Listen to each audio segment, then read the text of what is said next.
There he goes to get the ball. Oh, he's going to. Wow, he's got to be sacked. Nope. Nope. Oh, drop. Drop one. All right, well, he's got. Oh, my God, no time. Oh.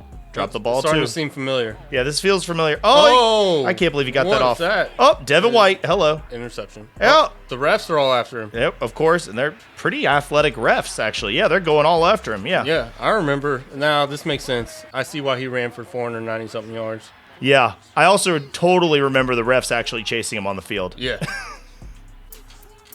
Drop. Sack. That's not really drop. That looks a lot like what he actually did in the Super Bowl, though. And then there's that last one. What? The ref, shake him. Oh, and then he gets rid of it.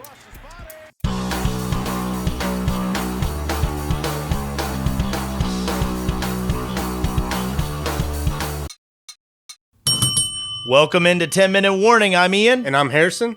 And this is Summer Edition. It's pretty much the off-season. I mean, yeah, football's over. The season is technically over, but we're still talking a lot of football today. But coming up every week that we can get to it through the entire off-season. Yeah.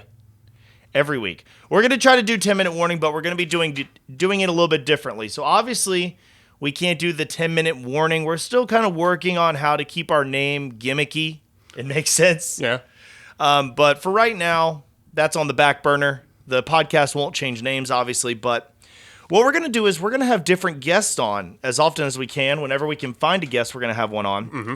And we're going to let the guests talk about what they want to talk about.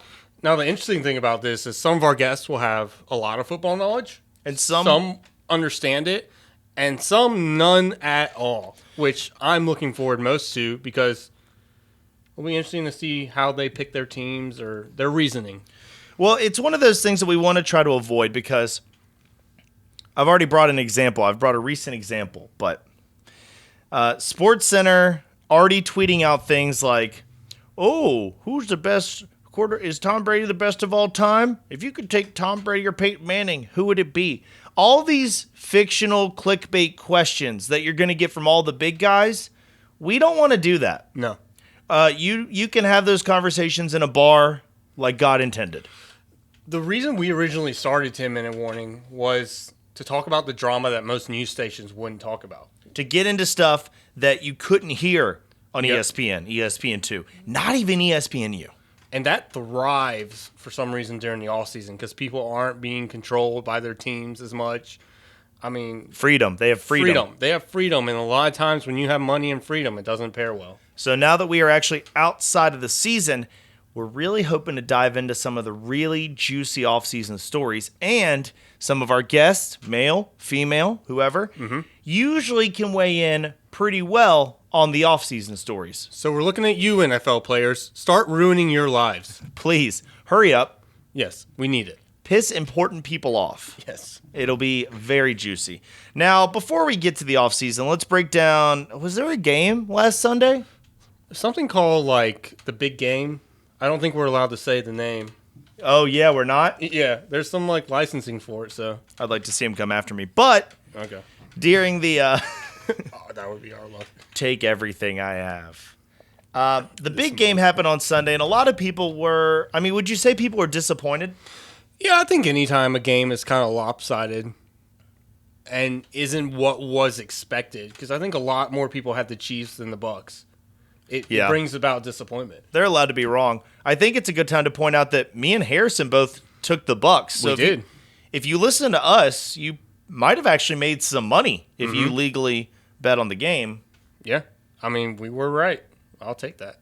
Yeah. And I will not confirm or deny that we made a little money. We did. So anyways, let's get to our main topic. Now, when we first got into the office Monday, we both had to work. It was very sad. We got into the office, and everybody is talking about the Chiefs' offensive line. Boo. Yeah, the Chiefs' offensive line. Okay, it wasn't very good. But all of these people that we had talked to that week, the week before the Super Bowl, who had all picked the Chiefs, knew about the offensive line, and then just kept saying to us, well, you know, if the offensive line had been better, they would have been, like, the Chiefs would have won. Okay, so let's just do hypotheticals. Cue Herm Edwards, that's why we play the game. Yep. But and this wasn't a surprise for anyone. No, well, everyone's acting surprised. They're acting surprised, but it wasn't a game decision. No, it was not a game. Sit your left tackle and your right tackle. Yeah, like Eric Fisher was hurt in the last game. They had 2 weeks to try to figure it out. I get it. It's not a lot of time. For instance, Patrick Mahomes, right here, PFF was under pressure 55% of his dropbacks in the Super Bowl. That's the highest of his career. Okay, that doesn't sound very good. No, highest of his career, right? Then you go to this. We got a lot of PFF stats. Shout out to PFF today. Then you got this stat right here. Most pressures in a single Super Bowl since 2008. It's 2 players. Got any guesses? Most pressures. Since 2008. It's from the last 2 years. It's from the last 2 years, so that would be... Wouldn't be last year. Would it be last year? Patrick Mahomes? Yeah, no, they're both. That's what I just said. They're from the last 2 years. They're both against Mahomes. These are the players putting the pressure on Mahomes. Oh, guessing who put the pressure. Who put the pressure? The defender. Oh, I have no idea. Shaq Barrett is number 2 with 11 pressures this year. Versus the Chiefs. Nick Bosa with 12. Really? So Nick Bosa, who he faced last year and beat, the Chiefs did, was actually getting a little bit more pressure throughout the year. Now, that's not about the game. Oh, wait, no, this is most pressure. The game. Hold on, it is. Put the graphic back up. Boop. Most pressures in a single Super Bowl since 2008. So Nick Bosa actually gave Patrick Mahomes more of a fit. And yet Patrick Mahomes was still able to win. Another PFF stat to back that up right here. Boom. Mahomes' average time to throw weeks 1 through the conference championship. So that's the week 1 of this season through the game right before the Super Bowl. He had 2.86 seconds to throw. In the Super Bowl, he had 3.51 seconds. As far as being a quarterback, that's a lot more time. And just like you saw at the beginning of this video or the beginning of this podcast, depending how we translate that video for the podcast. But we showed, for you audio listeners, I'll tell you, we did the TikTok video. You can find it on ESPN. A lot of people are retweeting it. It's a TikTok about how Patrick Mahomes was constantly being mauled, yet getting the ball off, and his receivers wouldn't catch it. Yeah. They would not catch it. So that resulted in this stat right here from NFL on CBS. Rex Grossman has a higher passer rating in the Super Bowl than Patrick Mahomes. Rex Grossman, 68.3, Mahomes, 64.2. Now, I'm not saying that. I know you guys are thinking, okay, he's the Broncos fan. Peyton Manning's on the table. We get it. I left that game more impressed with Patrick Mahomes. Oh, yeah. As a quarterback, for sure. It's the passer rating is something that people are going to use. It's kind of a decoy, like, oh, this guy was the greatest. Everyone loves him. Now he has fallen, so let's make him feel bad about it, right? I mean, that's what people do. Sports are kind of cruel that way. This is my problem right here. Boom, PFF, leaders in drops this season. Deontay Johnson, 15. Tyreek Hill, 13. Wow. So Tyreek Hill he's not been doing it this season. He's not doing it. And if Tyreek Hill, their best wide receiver, isn't catching the ball, no one else is probably. Mecole Hardman isn't. Sammy Watkins only plays 3 games a year because he's always on. I mean, I assume Sammy Watkins has to use some sort of handicap radar bus to get to the facility because he's always injured. Yeah. Just wheel him in and don't. They're basically like, Sammy, just be ready for the Super Bowl. I like how Sammy before the Super Bowl was like, yeah, I'd like to come back next year and win my 3rd ring with the Chiefs. Awkward. It's not going to happen next year. It's not. And we have a couple more stats just to draw out this Chiefs argument. But most pressures this season, right here from PFF, boom, Aaron Donald. 105, who's number 2? Shaq Barrett. Yep. Shaq Barrett, who probably would have had a chance at MVP if Tom Brady hadn't thrown so many touchdowns at the age of 43. 43. Yeah. So then, I mean, we could go on and on with the stats, but long story short, it's just that Mahomes looked like Texas Tech Mahomes. Yes. If you watched him at Texas Tech, that's what he looked like. He didn't have anyone to throw to, and he was running for his life the whole time. Yeah, I think the offensive line argument doesn't hold up because they lost 31-9.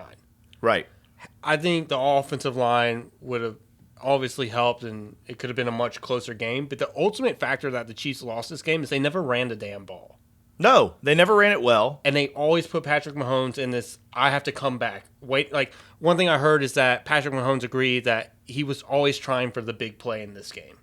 Yeah, he left a lot of plays on the table. He left a lot of, like, dink and dunk plays that could have kept moving the ball, trying to find that big play. And it was never there because the Bucs had a plan for the Chiefs offense, doubling Tyreek Hill, and knowing that the other receivers just aren't as good as Tyreek Hill. Yep, and we'll be talking about one of the coordinator coaches from that game here in a minute for a topic we're going to do.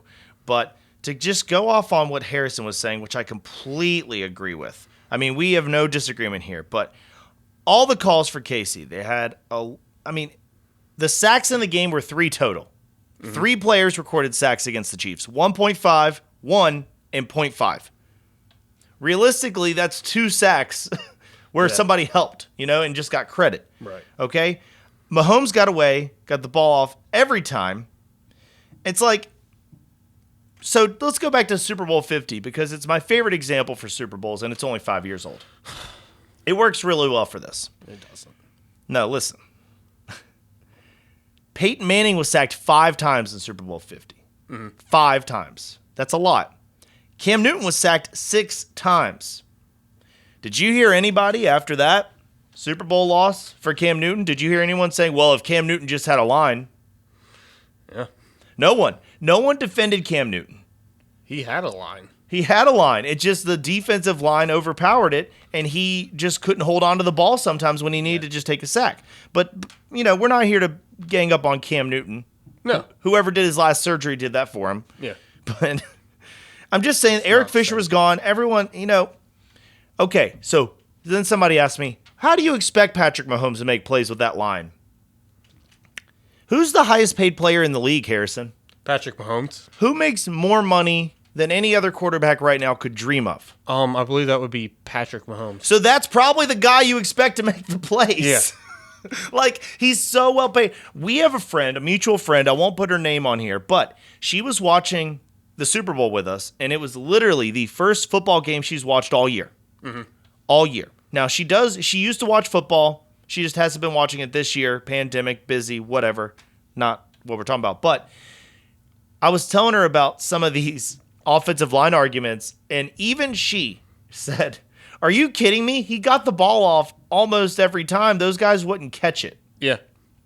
So it constantly was just hitting him right in the face mask. The face. I mean, that one where he's literally on the ground and throws it, and it hits the corner of the end zone, and that guy had a chance to make the play. In the end zone. Like, that looks like Elway.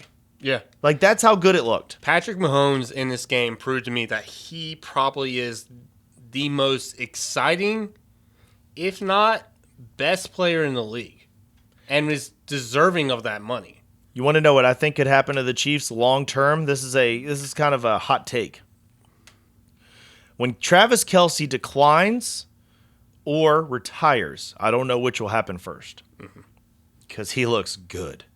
Yeah. But when Travis Kelce is not there, I could see the Chiefs canning Andy Reid because if Mahomes isn't doing enough in their eyes. Like, if it looks like if he has too many games like that Super Bowl where he is making so much time and no one catches it, eventually they're going to say, well, we need a better system because this guy can make all the throws. They sure as hell need a new wide receivers coach. Yeah. I mean, practice catching all offseason, Chiefs. Yeah. I mean, come on. And that's coming from a Broncos fan. Go and draft a wide receiver. There's plenty of them this year. We saw so many balls dropped for the Broncos, and I was just like blown away.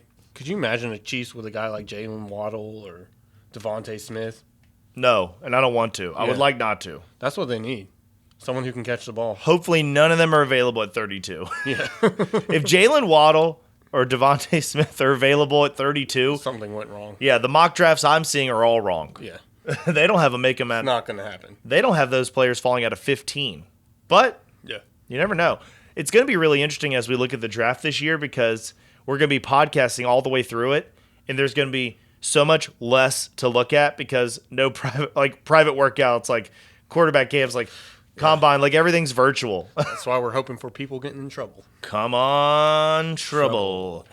So I want to switch to, first let's give props to the man that held Patrick Mahomes without a touchdown. Todd Bowles. Yes. Everyone wanted to talk about Eric Bieniemy, Leslie Frazier being as the minority coaches that were coordinators that were passed over. Mm-hmm. No one wanted to talk about Todd Bowles. And I'm not jumping on a Todd Bowles bandwagon like he needs to be hired next year, but somebody brought up the question, and I think it's a fair question. Should teams be allowed to hire a head coach before the season ends? Should teams have to wait till the Super Bowl's over? No. I think they should. I think it's just like with any business, there's prospects out there, and it's first come, first serve. Right, but and it's harder to see that when there's only like 40 or 50 something prospects. Right. For 30 teams. I agree, but I didn't say they should stop looking or can't interview. I just don't think they should be able to hire till the season's over, and this is why. I mean, did Todd Bowles get any looks? After he had that Super Bowl against Patrick Mahomes, mm-hmm. if there were still openings, say the Texans couldn't find anybody. Oh, yeah, he would have been hired. Bingo. So that's what I'm saying. Like, I think that if they pushed it all till after the Super Bowl, you wouldn't have this, oh, well, why are these two teams not hiring a coach? Because they're waiting on somebody in the championship round or in the divisional round or in the Super Bowl? Well, I don't think it hurt Todd Bowles that he had a coach in the Super Bowl. I think it hurt Todd Bowles is that the Tampa Bay Buccaneers only came on in the second half of the season. Yeah. And so he had some young players. There was already a bunch of coaches out there that were getting hired or getting looked at and had the chance to show themselves off. Todd Bowles never had a chance to show himself off. I agree. And that's why it's going to translate into next year. But I mean, hope. Well, yeah, but I've heard rumors they might be looking at a rule change for this to push this, and I was against it until the Super Bowl. Like, I was with you. I thought, okay, first come, first serve. Your team sucks. They're not in the playoffs. They fire their coach. They should get a chance to get their coach in as quick as possible, get things moving. Do you think they should be allowed to fire coaches before the end of the year? Yeah, definitely. Okay. Because that was going to be my one argument. Is like, there's plenty of teams that have gotten better because they fired their coach in that same year. Yeah. Like the Houston Texans won a couple games after they fired. The firing I see as a business decision. You have 16 games a year, and you're trying to make money on them as an owner or an organization. Green Bay doesn't have an owner. But while everyone's doing that, so if you have to fire somebody to make your team profitable, the NFL shouldn't have a right to stop you. Right. But I think the NFL could say that, hey, it's not, like, it just feels like the coaches that make the Super Bowl, and I agree, Todd Bowles increased his stock twofold, threefold. But I'm just saying that if it started Monday, Todd Bowles might have gotten a shot, probably deservingly. Yes. And then other people would be like, Eric Bieniemy didn't get a job, but they'll be like, okay, wait a minute. So Bieniemy's this offensive guru. But against the Bucs, he couldn't put up a touchdown with Patrick Mahomes. Right. None of his receivers are catching. So, see what I'm saying? I just think that we shouldn't punish coordinators for being on good teams. I don't think there's a right and wrong answer to this question. No. It can go either way, and still it'll work perfectly fine for the NFL. I do see your point where it's like, okay, certain coaches would get a shot if you waited till after the season. But then you could also have that same argument. Certain coaches won't get a shot if you wait till after the season. That's true. So now let's transition to the coach from the Super Bowl, Bruce Arians. Yes. He's now the oldest coach to win a Super Bowl. That's impressive. It doesn't really matter to me. With the oldest quarterback to win a Super Bowl. That's the impressive part.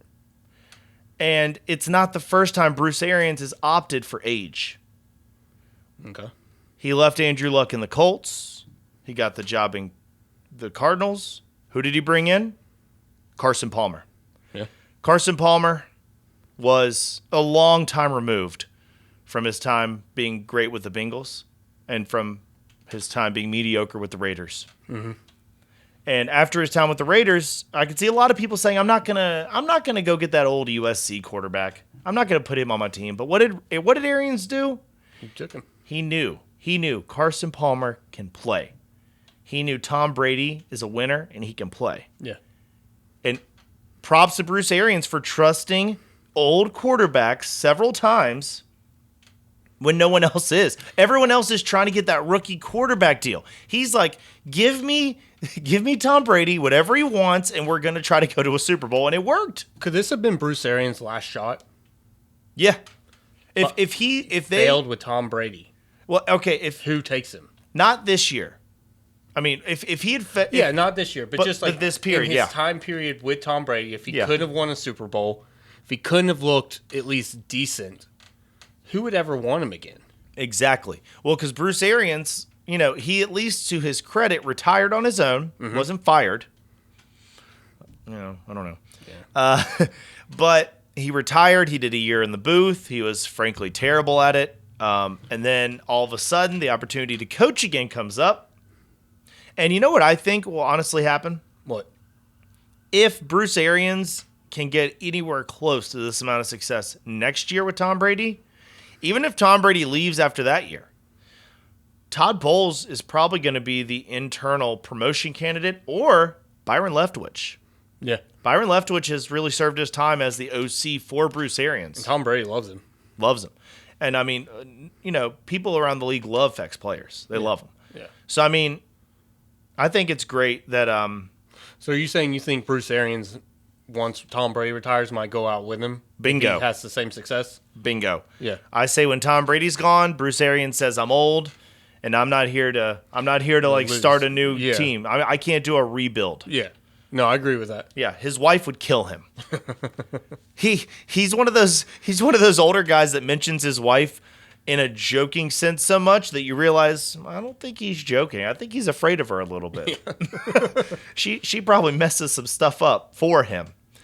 But it's just interesting that Bruce Arians in age one, when everyone is pining over Mahomes, Lamar Jackson, Herbert, all the young guns. And we said this going into the Super Bowl. It was the old guard versus the new guard. And honestly, the old guard ain't done yet. No. I mean, you want to talk about how great Tom Brady is? Yeah, let's talk about it. I love talking about Tom Brady now. I used to hate it. I used to hate it too. But it's like, after he lost for 10 years. Yeah. It was like, okay, whatever. You don't expect anything of him. And then he started winning. And he won regularly. And it became exciting. The weirdest thing about Tom Brady in Super Bowls, do you know the 3 things in common with his losses? They're all from the NFC East. Isn't that wild? Yeah. It's all NFCs, 2 Giants and the Eagles. Yep. The dumpster fire division that can't win and barely gets to the playoffs, but when they are hot, apparently... They can beat Tom Brady. Yeah, apparently they are hot. All right, let's give you this one. Even with a backup quarterback. True or false? Okay. The Bucs are the first team with 4 30-point games in a postseason. 4 30-point games. I'm trying to think about the Eagles. But I don't think they... 30's a lot of points. 30's a lot of points. I'm going to say true. They indeed are. They indeed are. 30-plus points. Then let's go to... not that one, not that one, not that one. I got a couple of these, and I choose which ones I'm going to throw at Harrison. The Buccaneers are the first team to beat 3 Super Bowl MVP quarterbacks in a single postseason. Can you name them? Can I name the 3 quarterbacks? 3 quarterbacks.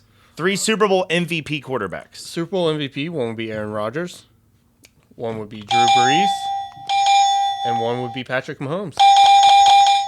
That's a sweep. Yep. This is easy. I should have done these trivia questions for you all along, huh? Yeah. I got one more for you. Okay.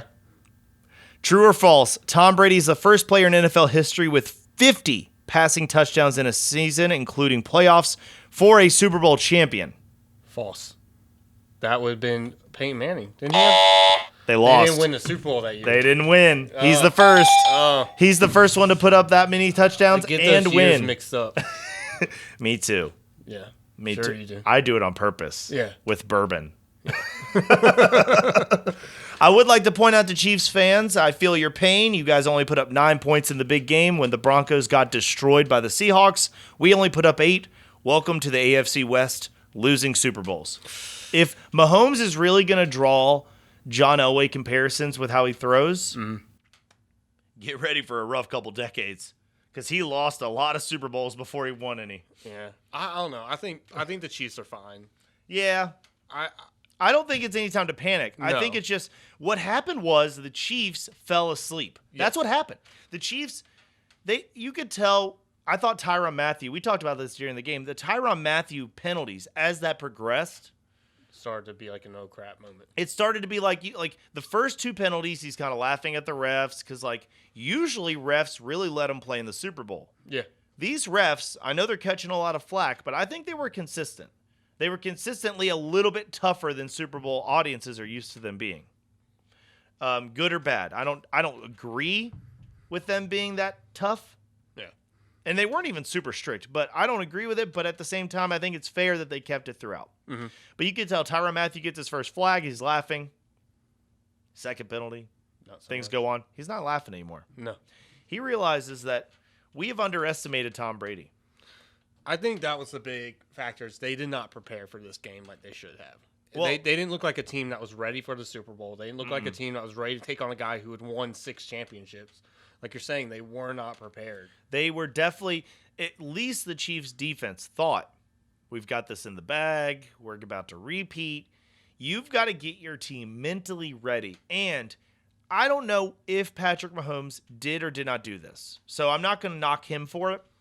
But it's a lesson he should take from Tom Brady. Tom Brady texting every single teammate at 11 p.m. the night before the game, saying, we will, in all caps, win. It wasn't just the night before. It was that whole week. Yeah. It's a whole mantra. It's a whole thing. We talk about this all the time. LeBron James, Tom Brady. The difference between good and great is sometimes mental. Mm-hmm. Tom Brady can tap into it and get it going. Gronkowski, 2 tutties. 2 tutties. Antonio Brown, 1 tutty. 1 tutty. Yeah. All 3 of Tom Brady's touchdowns in the first half, not a single one came from a Buccaneer that was on the roster before he got there. Nope, he brought everyone. He brought them there. You know why? Because everybody wants to play with Tom Brady. And probably after your 10th Super Bowl, you realize you need a guy you can trust to catch the ball. Yeah. Godwin missed one. Mike Evans was, he missed a couple, but he was mostly covered up. It's just the regular Bucs weapons weren't enough for the Super Bowl. They would not have won without Antonio Brown and Gronk. No. Definitely not without Gronk. No. Gronk was still the second best tight end in that game. Yeah, I mean, just Gronk alone won them the Super Bowl. I mean, Gronk should be MVP. He probably should have, but at the same time, he's not 43. He's only 31. He's not Tom Brady. It's ironic that Tom Brady's 43 and never retired, and Gronk's 31 coming out of retirement. Tom Brady will never – I'll go ahead and make this bet. Tom Brady will never win a Super Bowl again and not be MVP. That's fair. Yeah. There's no point to not make him MVP unless for some reason he's a backup quarterback. He's so much older than any quarterback to ever win a Super Bowl. So if he does it anymore, it's just more impressive. It's more impressive, yeah. It's crazy. And I hated Tom Brady for so long. Yeah. But it's you got to give the man props. He went to a team, everyone said for his whole career, including me, system quarterback, right? System quarterback. And we had this argument. I have to take it back now. I said if he wins one with another team, I'll take it back. So I will do it on air. Harrison, you were right. He's not a system quarterback. Thank you. Why'd you shake my hand? There's a pandemic. And oh, I don't know. You reached your hand out. It was a trap. But, I mean, I don't want to overstate this, but he went to a team he was never on. Yeah. With no offseason. No offseason. Police are chasing him out of the park during practice. He's trying to get to know his teammates. Yeah. After week 9, from week 10 on, Tom Brady averaged 3 touchdowns a game. At 43 on a new team. And he got the home field advantage for the Super Bowl, but to be fair, 55 times we've played a Super Bowl. Yeah. Every year there's been a team with that opportunity. Right? Doesn't happen. Every year. He's the only one that did it. They're the only team that made it, got to host the Super Bowl, and they're the only team that then won it. Was that unfair? No. No, not at all. No, I mean, the odds of you being able to plan your roster to peak the year you host the Super Bowl are astronomical. Nobody who actually watches football or like coaches football has the time to crunch those numbers. Yeah. No, I think Tom Brady. Hold on, pause. I lost my thought. Say your thought again. Summary. I don't know what I was talking about. Yeah. I think we're starting to ramble. I know, that's why I'm glad you paused it, because I was looking for something else to talk about. Okay. I think we can just end it. Well, I got one more thing to throw up. I got one more image to throw up that will kind of throw you off, but Okay. we don't have to throw it up. We can just talk about it. But Okay. all right. So there's one member of the team we need to talk about who was on the Chiefs last year and now has 2 Super Bowl rings with 0 snaps in either game. I think I know who you're talking about. Shady McCoy. LaShawn McCoy.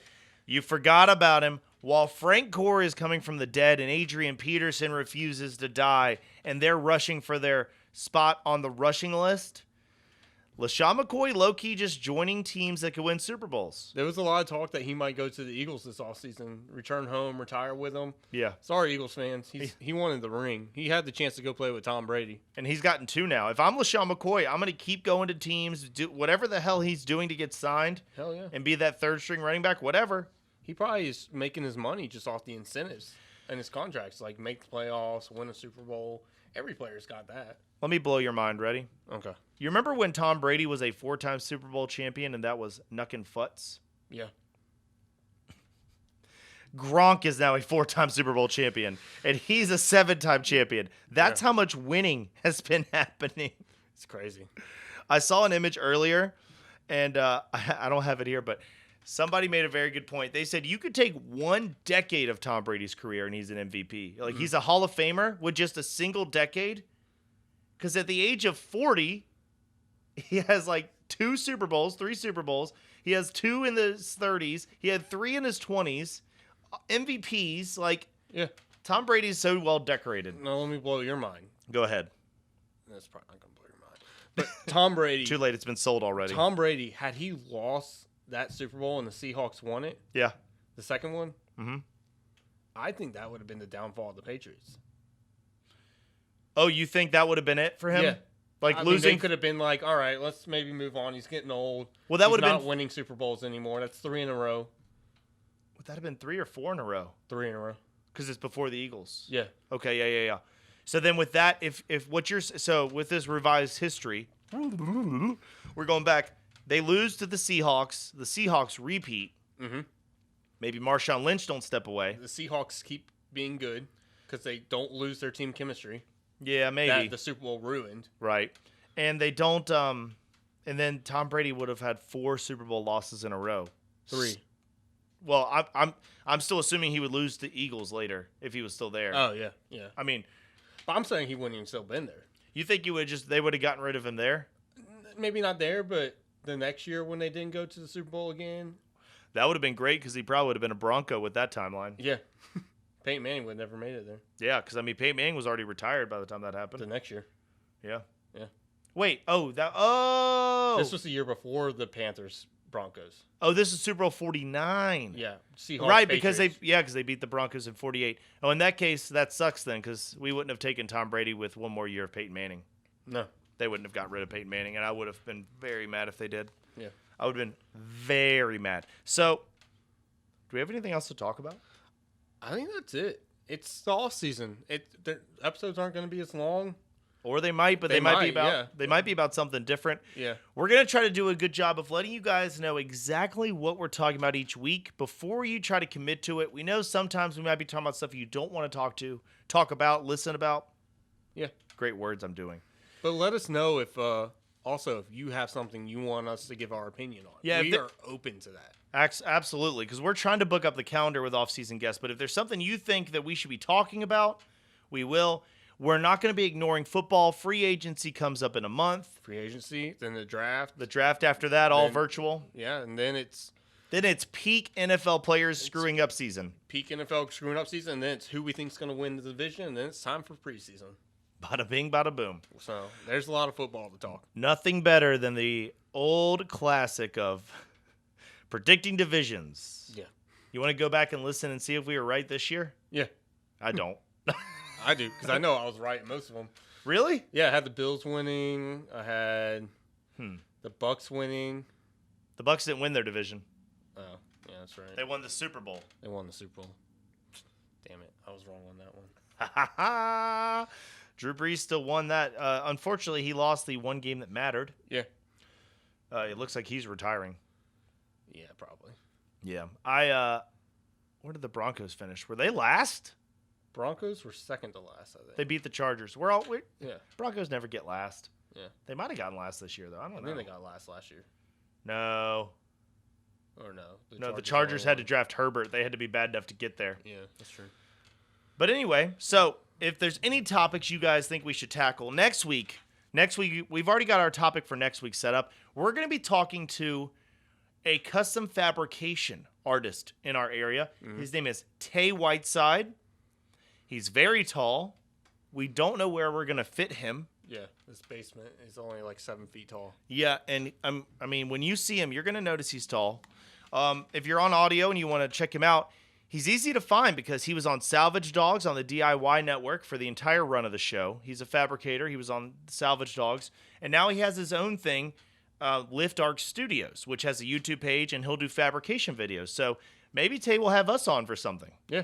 We're gonna talk to him about a couple of things and see if he could help us make some football stuff at home. Yes. Yes. Which we are very excited about, if he can. Obviously, looking at both of us, you can tell arts and crafts is not our thing. No, I never could paint. Finger paint. I could finger paint. Oh, I thought those were cave drawings at my house. I thought my house was just really old. That was you? You bought them? Bought them? No, I'm talking about the finger paints in my bathroom. Oh, okay. I thought that was a cave person. Gotcha. Back when my apartment was first built. Yeah. Because it's kind of old. Yeah. You get it? I get it. You get it? I get it. What a great joke. All right, I'm Ian. I'm Harrison. And we're out.